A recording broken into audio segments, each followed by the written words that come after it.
प्रणाम करती हूँ अपने गुरु महेश्वर शिव के चरणों में। माँ भवानी के चरणों में मेरा प्रणाम है। इस कालखंड के प्रथम शिव शिष्य साहब श्री हरिंद्रानंद जी के चरणों में मेरा प्रणाम है। शिव शिष्य परिवार की शक्ति दीदी नीलम आनंद जी के चरणों में मेरा प्रणाम है। शिव गुरु कारवां के माध्यम से हमसे जुड़ने वाले आप सभी को मेरा प्रणाम है। पुस्तक अनमिलाखर के माध्यम से हम सब साहब दीदी के जीवन में घटित घटनाओं के विषय में जान रहे हैं। भगवान शिव की शिष्यता अब व्यापक हो चली थी। कमरे के अंदर हो रही चर्चाओं का सुंदर परिणाम नहीं आ रहा था, इसलिए अब एक ऐसे आध्यात्मिक कार्यक्रम की आवश्यकता थी जिसमें आम जनमानस की भागीदारी हो।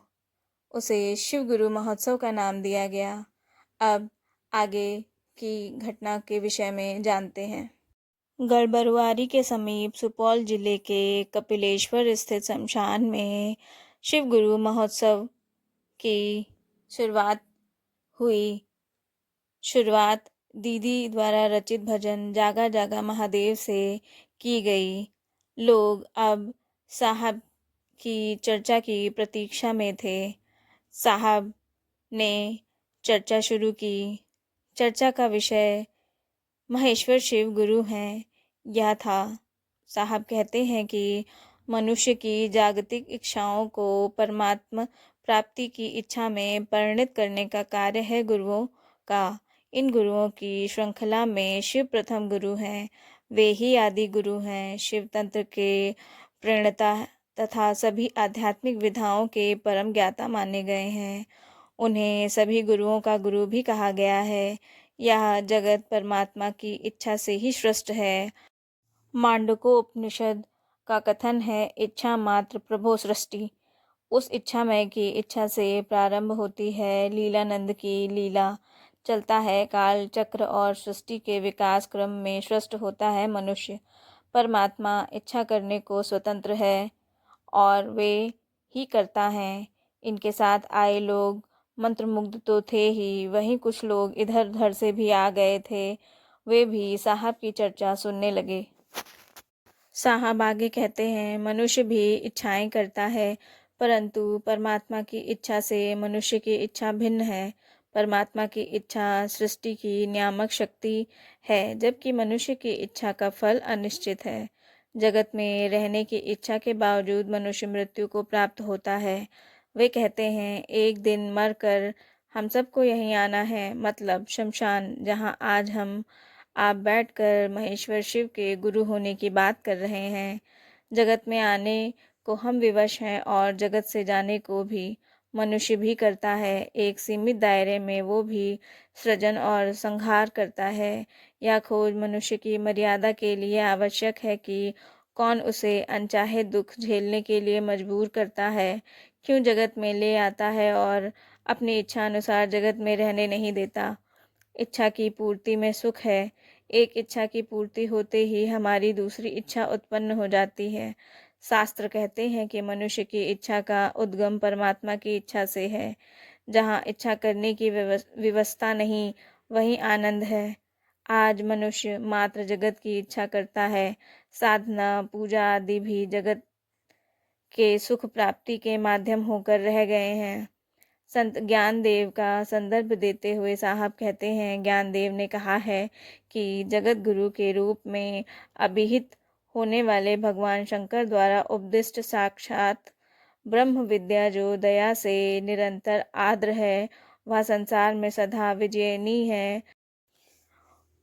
हम उसे सदा नमस्कार करते हैं। शिव ईश्वर के रूप में विश्व मूर्ति एवं चिदानंद मूर्ति हैं। संभाव से चराचर जगत में विद्यमान हैं।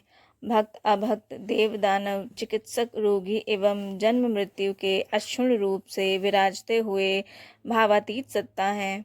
भक्त उनसे मनवांछित फल पाते हैं और शिष्य परम ज्ञान। शिव का साधु वेश शिष्य को न्यूनतम व्यवस्था में रहने का आदर्श प्रस्तुत करता है।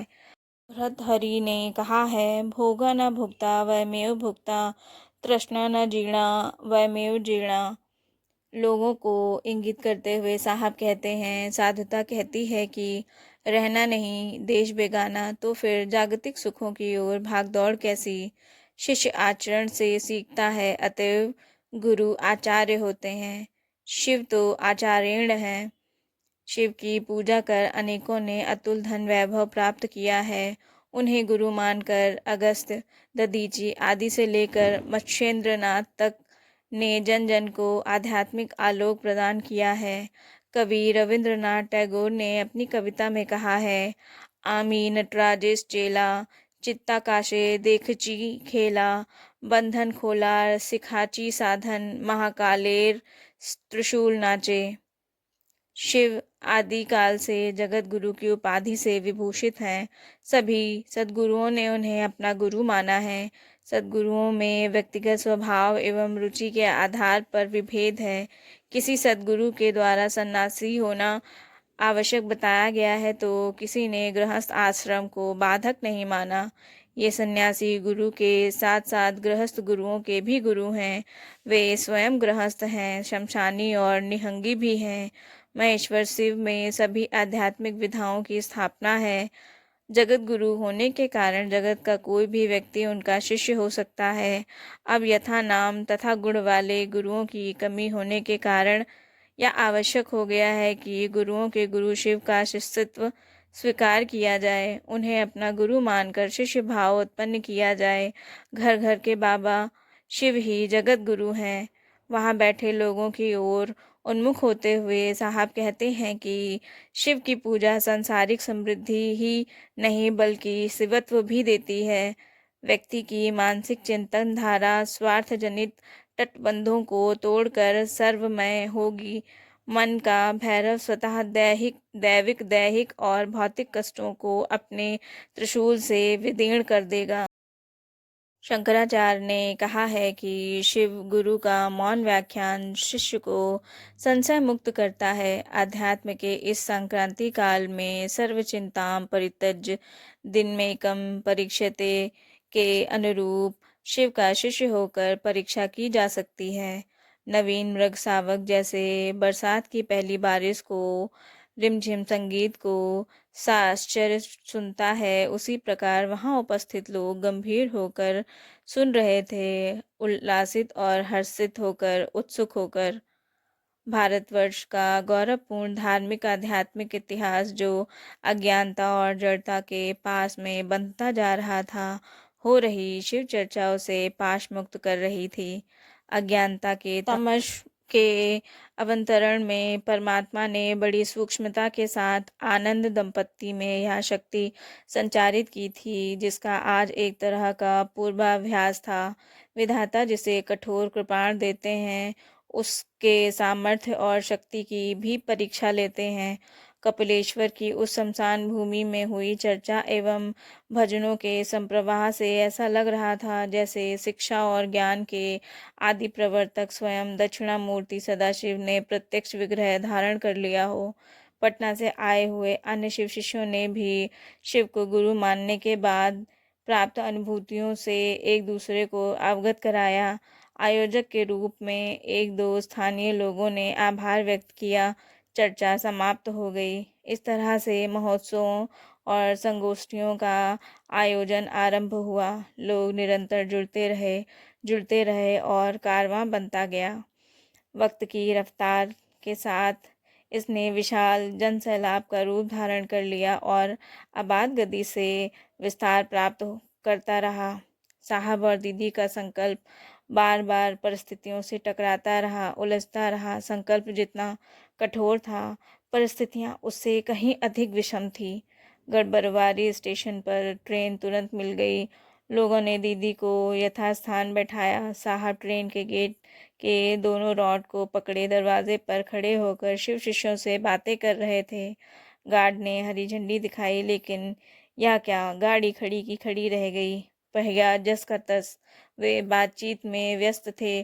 पता नहीं ट्रेन क्यों खड़ी थी। थोड़ी देर के बातचीत के बाद उपस्थित लोगों से कहा, अब मुझे जाने दो यार, और ट्रेन ने भी रेंगना शुरू कर दिया। साल 1994 समय अपने वेग से चलता गया। आज फिर उस ओजस्वी जीवनदाता के दिन समाप्ति की घोषणा कर दी। दफ्तर का काम निपटाने में साहब व्यस्त थे। तभी स्थानांतरण की सूचना प्राप्त हुई। अब पटना जिला मुख्यालय से बिहार सरकार में सचिवालय में आ गए साहब। मन ही मन प्रसन्न थे। सचिवालय में पदस्थापित होने के कारण अब शिव चर्चा के लिए अधिक समय मिलने लगा। जिला प्रशासन जैसी कार्यशैली यहाँ की नहीं होती है। शाम में होने वाली नियमित चर्चा में लोग आने लगे।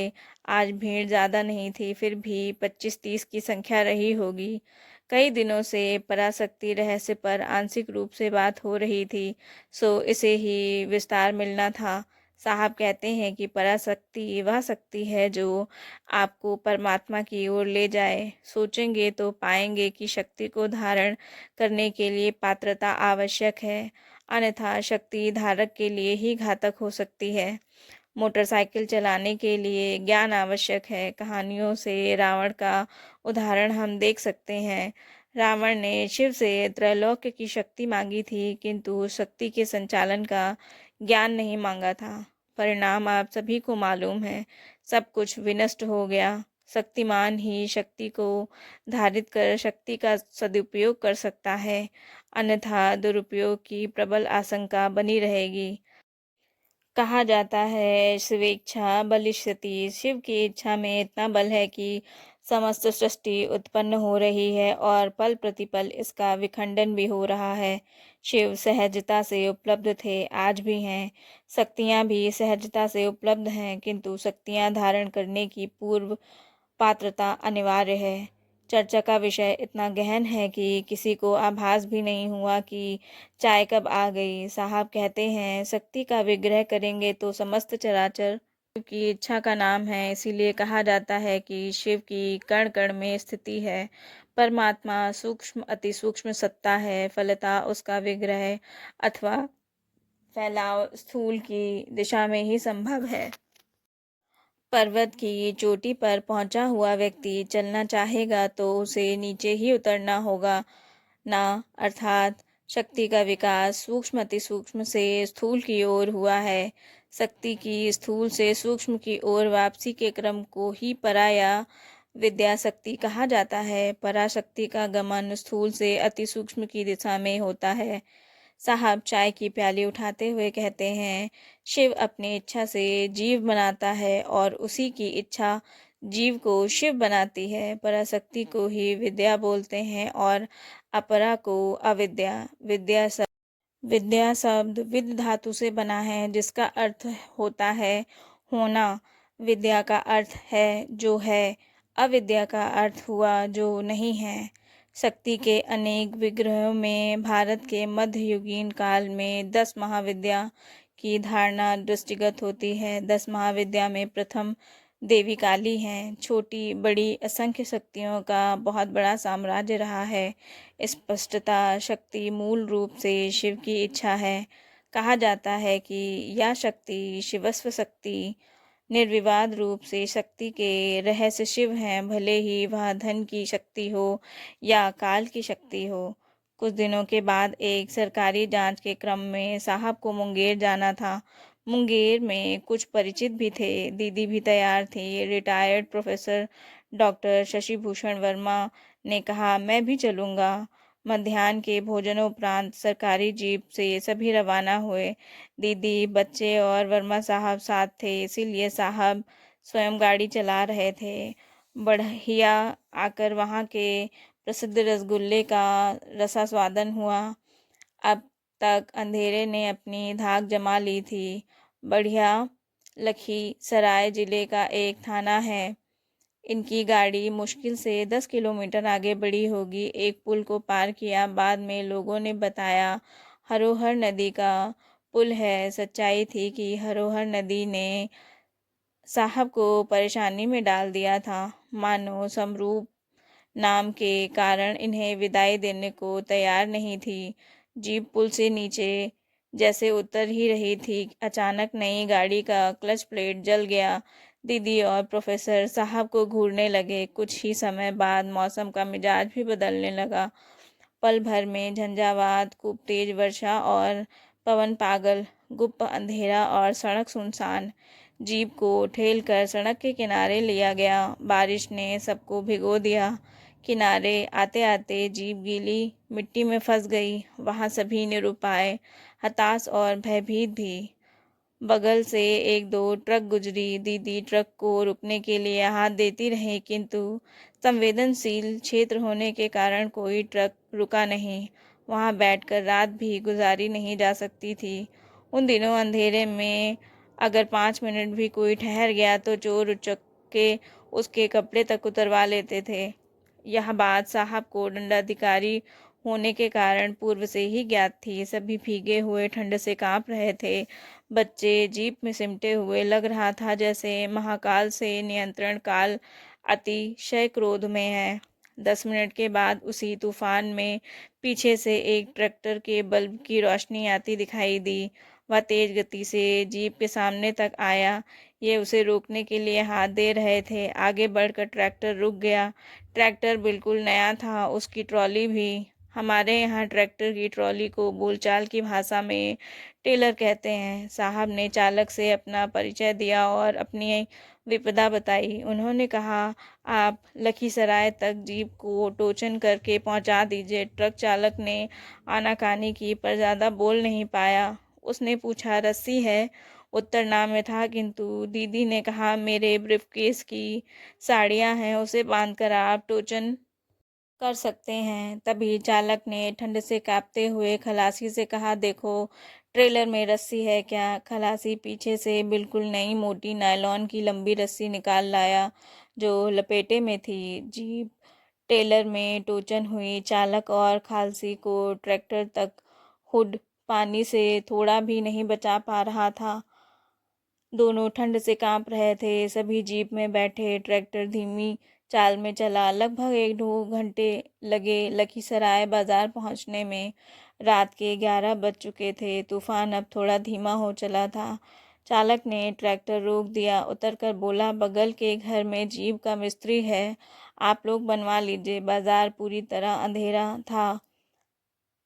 बारिश और तेज हवाओं के कारण शहर की बिजली तो न जाने कब से गायब थी। जीप से सभी लोग उतरे।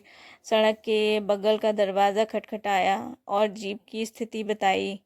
अभी हम क्या कर सकते हैं? सुबह कहिएगा तो बना देंगे, उसमें भी 4 घंटा लगेगा। क्लच प्लेट बदलना होगा। वह आदमी दरवाजे के भीतर ही खड़े खड़े बोला। प्रोफेसर वर्मा ने कहा कि भैया, हम लोग यहाँ किसी को जानते नहीं हैं, कहाँ जाएं? बच्चे हैं, महिला है। उनकी बात को बीच में ही काटते हुए ट्रैक्टर का ड्राइवर बोला, आप लोग दाहिने वाले घर में जाइए, वहाँ थाने के बड़े बाबू रहते हैं। बड़े बाबू का दरवाज़ा खटखटाया गया। उन्होंने बताया कि बगल में पथ निर्माण का डाक बंगला है, आप लोग रात भर वहाँ आराम कीजिए। फिर ट्रैक्टर के चालक से अनुरोध हुआ। बोला, चलिए मैं ले चलता हूँ। ट्रैक्टर उसने घुमाया। साहब ने टोचन जीप भी घुमाई। मात्र 100 गज पर डाक बंगला था। सुनसान और वीरान। परिसर बड़ा था पर कहीं कोई आदमी नहीं देखा गया। दूर एक बरामदे में कोई सोया है। लोगों ने उसे उठाया। उसने तुरंत डाक बंगले का फाटक खोला और 3 कमरे खोल दिए। कमरे में एक मोमबत्ती जलाकर मेज पर रख दी। बारिश रुक गई थी पर हवा अभी भी मतवाली थी। मध्यरात्रि होने के कारण किसी ने कुछ भी नहीं खाया था। चालक से ही पूछा गया, भैया कहीं कुछ खाने को मिलेगा? बच्चे अभी छोटे छोटे हैं। बोला, ठहरिए मैं तुरंत लेकर आता हूँ। उसने टोचन खोला। फिर बंगले के पोर्टिको में ट्रेलर सहित आया। आगे बढ़कर खालसी ने ट्रेलर को ट्रैक्टर से अलग किया। दीदी 100 रुपये भोजन लाने के लिए दे रही थी। उसने इशारे से मना किया और ट्रैक्टर डाक बंगले से बाहर निकाला गया। बच्चे इसी बीच सो गए। खिड़की थोड़ी खोल दी गई। कमरे कई दिनों से बंद थे, सो हल्की उमस थी। लगभग 20 मिनट बीते होंगे। ट्रैक्टर हड़बड़ाते हुए पोर्टिको में आया। खालसी हरे बांस की टोकरी में 6-7 आदमियों के लिए प्रचुर मात्रा में गर्मा गर्म रोटियां और सब्जी लेकर आया था। एक मोमबत्ती बरामदे की ओट में जल रही थी। भोजन टोकरी सहित रख लिया गया। खालसी को अभी भी ठंड लग रही थी। आप लोग ट्रैक्टर से क्या ढोते हैं? साहब ने पूछा। नमक ढोते हैं, ड्राइवर बोला। बगल खड़े एक व्यक्ति से साहब ने कहा, ट्रैक्टर ट्रेलर का नंबर नोट कर लीजिए। जीप की मरम्मत के सिलसिले में बिल में लिखना होगा। टॉर्च से नंबर लिखा गया। कुछ और चाहिए? कांपते हुए खालसी ने कहा। दीदी ने 500 रुपये बढ़ाए। मुसीबत से घिरे लोगों से हम लोग पैसे नहीं लेते। चालक बोलते हुए बरामदे से उतर गया। उसने भोजन के भी पैसे नहीं लिए। ट्रैक्टर जा चुका था। भोजनोपरांत सभी सो गए। प्रातः की लालिमा, साथ आए लोगों के लिए चाय की व्यवस्था ने बंगले की शांति को भंग कर दिया। बाहर चौक से चाय आ गई। जीप बनवाने के लिए डाक बंगले में ही मिस्त्री आ चुका था।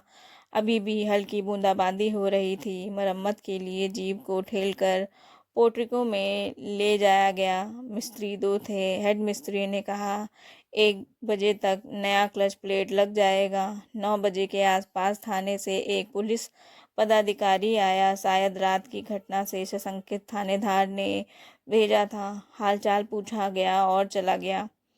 नाश्ता और भोजन बाजार से मंगाकर हुआ। शाम ढलते ही सभी मुंगेर पहुंचे। हल्की बारिश यहाँ भी हो रही थी। 2 दिनों के बाद वापसी। साहब ने दूरभाष पर जिला परिवहन पदाधिकारी पटना को ट्रैक्टर और ट्रेलर की जानकारी और नंबर लिखवाते हुए कहा कि ट्रैक्टर के मालिक का नाम पता बताइए। 1 दिन के बाद उनका फ़ोन आया। भाई जी, दोनों नंबर हैं तो पटना ज़िले के ही, पर एक स्कूटर का नंबर है और दूसरा मोटरसाइकिल का। साहब हस्तप्रद। शाम में डेरे पर चर्चा चली। दीदी ने बताया कि डीटीओ साहब का फ़ोन पहले ही आया था और मेरी बात हो चुकी थी। चालक ने ठीक कहा था, हम लोग नमक ढोते हैं। साहब ने गंभीर और कृतज्ञता के स्वर में कहा। साहब पटना सिंचाई भवन अवस्थित अपने ऑफिस में बैठे थे। काम समाप्त हो गया था, अतः उन्होंने गड़बड़वारी के शमशान में इस वर्ष होने वाली शिव चर्चा का पैम्पलेट तैयार करना शुरू कर दिया। उसमें थोड़ा शमशान का वर्णन जरूरी था। अचानक एक व्यक्ति कमरे के भीतर आया। मंझोला कद, शरीर पर धोती और कमीज, ललाट पर लंबा चंदन का लेप, उसके मध्य हटहल लाल टीका, पाँव में चप्पल। क्या है? साहब ने पूछा। सर, हम सचिवालय में ही बड़ा बाबू हैं। बैठिए, बोलिए, क्या बात है? कुछ नहीं सर, स्टेट बैंक जा रहा था, नेम प्लेट पढ़कर मिलने चला आया। सचिवालय में स्टेट बैंक की बड़ी शाखा थी जो अभी भी है। आगंतुक ने इन्हें कागज पर कुछ लिखते हुए देखा था। सामने की कुर्सी पर बैठते हुए उसने पूछा, सर क्या लिख रहे हैं? मुझको शिव चर्चा करने एक शमशान में जाना है, उसी का पर्चा तैयार कर रहा हूँ। सर, हम भी मदद करें? साहब ने कहा। 2 बज रहे हैं, आपका बैंक बंद हो जाएगा। बैंक तो कल भी खुलेगा सर। आपके दर्शन कहाँ होते हैं? कातर स्वर में बड़ा बाबू बोले। उन्होंने संस्कृत का एक श्लोक सुनाया। संस्कृत के शब्द अजीबोगरीब थे। साहब ने कागज बढ़ाते हुए कहा, ज़रा लिखिए। यह श्लोक लंबे अंतराल के बाद यहाँ पुनः उद्धृत है। डिम्भम डिम्भम सुडिम्भम पच पच सहसा झम्यम झम्यम प्रजम्यम नृत्यातः शब्दवादते सरमुरसी सिख शेखरम ताक्ष पक्षे पूर्ण रक्त श्वासनम यम महिष महाश्रृंग मादताय पाणोपादते वे वाद मनः प्रलय मुदितयः भैरव कालरात्रयः। बड़ा बाबू ने श्लोक का अर्थ भी स्वयं लिखा। डिम डिम बज रहे डमरू, पच पच ध्वनि करती नाचती योगनियाँ, यक्षिणियाँ और वाद्य यंत्र, नरमुंडों की माला तथा पक्षीराज गरुड़ का पंख अपनी जटाओं में लगाए, यमराज के वाहन भैंसे के दोनों सींगों को दोनों हाथों से उखाड़कर उसी पात्र से रक्त का आवास पीते हुए काल रात्रि में महाभैरव शिव प्रलय करने को प्रसन्न है और हम उनकी वंदना करते हैं। यह श्लोक और उसका अर्थ अक्षरशः वैसे ही लिखा गया है जैसे उसने कागज पर लिख कर दिया था। थोड़ी देर बैठने के बाद बड़ा बाबू चले गए। साहब की प्रशासनिक सेवा का कार्यकाल पटना में कुल मिलाकर 20 वर्ष का रहा है। पूरी अवधि में उस वेशभूषा का कोई भी आदमी नहीं मिला, ना सचिवालय में न शहर में। बस एक नई याद बनकर रह गई। यह श्लोक भी किसी किताब में पढ़ने को अब तक नहीं मिला। अवकाश का दिन था। सुबह से ही गुरु भाइयों का आना प्रारंभ हो गया था। हो भी क्यों नहीं, साहब का जन्मदिन था। तिथि वही 31 अक्टूबर। औरंगाबाद से शिव पूजन जी, रणधीर जी, सीतामढ़ी से राजेश जी, सोमेंद्र जी के साथ कुछ और शिव शिष्यों का आगमन हुआ। मधेपुरा सहरसा के भी कई लोग आए थे। उधर से ही मास्टर साहब और सिद्धार्थ जी, मधेपुरा से विजेंद्र बाबू और उदय बाबू आदि गुरु भाई फूलों के गुलदस्ते सहित साहब से मिलने और उन्हें बधाई देने पहुंचे थे। ऑफिसर्स फ्लैट का कमरा गुरु भाइयों से भरा था। वरिष्ठ गुरु भ्राता को जब लोगों से गुलदस्ता देना शुरू किया गया तो उन्होंने कहा, इन फूलों से ने आपका क्या बिगाड़ा है जो इन्हें तोड़ा गया। इनके करीबी जानते हैं कि फूल, पौधे और जानवरों से साहब को विशेष प्रेम है। साहब ने कहा कि जन्मदिन की बधाई देनी है तो फूलों के गुलदस्ते के बदले किसी व्यक्ति को शिव शिष्य बना दें। बधाई देने वालों की संख्या ज़्यादा हो गई थी, इसीलिए बाजार से ही सबके लिए कचौरी, सब्जी और जलेबी मंगा ली गई थी। नाश्ते का दौर चला। छुट्टी का दिन था ही, ऐसे में शिव चर्चा ना हो ऐसा हो ही नहीं सकता था। रणधीर जी ने सवाल पूछा कि सर, ये त्रिपुंड क्या है जो लोग माथे पर तिलक के रूप में लगाते हैं? गया शहर में अक्सर लोग ऐसा त्रिपुंड लगाए दिखते हैं। साहब ने कहा कि इन बातों को समझाने के लिए अंकों का आध्यात्म में खेल समझना होगा। हमारे देश भारत में यह अमूल्य निधि है, भारतीय मनीषा की अनुपम देन है, किंतु संकलित रूप से इसका उल्लेख नहीं मिलता। आप जानते हैं कि अंक की सबसे छोटी इकाई एक है और दृश्य और अदृश्य समस्त सृष्टि में एक ही परमात्मा की व्याप्ति और विस्तार है। इसीलिए अंक की गणना का क्रम एक से प्रारंभ होता है। कहा गया है कि एकोहम बहुश्यामी एक। इस प्रकार एक का अंक ही योगात्मक क्रम से अनंत है। हम लोगों की गणना महासंख पर समाप्त हो जाती है, लेकिन अलौकिक जगत में गणना की शक्ति इससे भी अधिक है। समस्त सृष्टि पंच महाभूतों आकाश, वायु, अग्नि, जल और क्षिति से रचित है। मानव सृष्टि में भी इन पांच महाभूतों का उपयोग हुआ है। एक के बाद पांच का अंक सर्वाधिक महत्वपूर्ण है। नमः शिवाय में भी 5 ही अक्षर आते हैं। इसी बीच मास्टर साहब ने नौ दुर्गा पर सवाल किया। अब बात उधर चली गई। सर, मेरे त्रिपुंड का क्या हुआ? आवंतरण में उस गुरु भाई ने पूछा। भाई, 108 की संख्या समझो, जो काल और स्थान का गुणनफल है। उसी 108 में 3 अंक जोड़े जाते हैं जो जपकर्ता यानी पात्र, मंत्र और मंत्र के देवता के प्रतीक हैं। कुल 111 हुए। त्रिपुंड भी इसी का घोतक है। 111 मंत्र की शक्ति जब एक में भाव में चलती है तो काल की शक्ति को भी तोड़ देती है, अर्थात प्रारब्ध भोग की व्यवस्था को भी खंडित होना पड़ता है। त्रिपुंड शरीर का तिलक है। मंत्रों की शक्ति का प्रकटीकरण तो पूर्णतः आध्यात्मिक और मानसिक है, जिसका उद्गम स्थल गुरु की दया ही है। दिन विशेष था। साहब का जन्म दिवस था। महागुरु महादेव का शिष्य आज ही अवतरित हुआ था। मधेपुरा के उदय बाबू ने पूछा कि सर, सूर्य तो एक ही है, फिर 12 कहाँ से आए? 12 ज्योतिर्लिंग भी हैं, 12 राशियां भी हैं। अब दिन के भोजन का वक्त हो चला था। दीदी बार बार दीवार पर टंगी घड़ी की ओर देख रही थी। साहब ने कहा, बस 5 मिनट, उदय बाबू की जिज्ञासा को शांत कर दूं। आपने अभी सुना कि गुरु की दया के अंतर्गत जपकर्ता, साधक और भक्त 108 बार मंत्रों की आवृत्ति के माध्यम से अपने प्रारब्ध जनित कष्टों को न्यून कर देते हैं। हमारा भारत देश वसुधैव कुटुंबकम की बात करता है। यह सिर्फ कागज या बोली ही नहीं है। हमारे ऋषि मुनियों और मंत्र के प्रदाताओं ने ईश्वर से जगत के कल्याण की कामना की है। उसका प्रयोगात्मक स्वरूप देखिए। मंत्रों का 108 बार जप कर लें, एक व्यक्ति गुरु दया से व्यक्तिगत परेशानियों से मुक्त होता है। और 12 की संख्या समष्टि और संसार के हित के लिए है। 108 की संख्या को शक्ति के अंक 9 से विभाजित कर दिया गया तो परिणाम आया 12। प्रकृति का संपूर्ण विग्रह 9 अंक की परिधि में है, जो शक्ति अंक है। 12 राशियां संसार के प्रत्येक व्यक्ति के प्रारब्ध की घटना के माध्यम है। समाज के कल्याणार्थ ये 12 ज्योतिर्लिंग स्थापित हैं, जो विष्टि से लेकर समविष्टि तक के लिए कल्याण का मार्ग प्रशस्त करते हैं। सुख, समृद्धि और मानवीय गुणों से आच्छन्न करते हैं। 12 ज्योतिर्लिंग जगत को ईश्वर की ओर उन्मुख करने हेतु भारत के मनुष्यों का वंदनीय प्रयास है।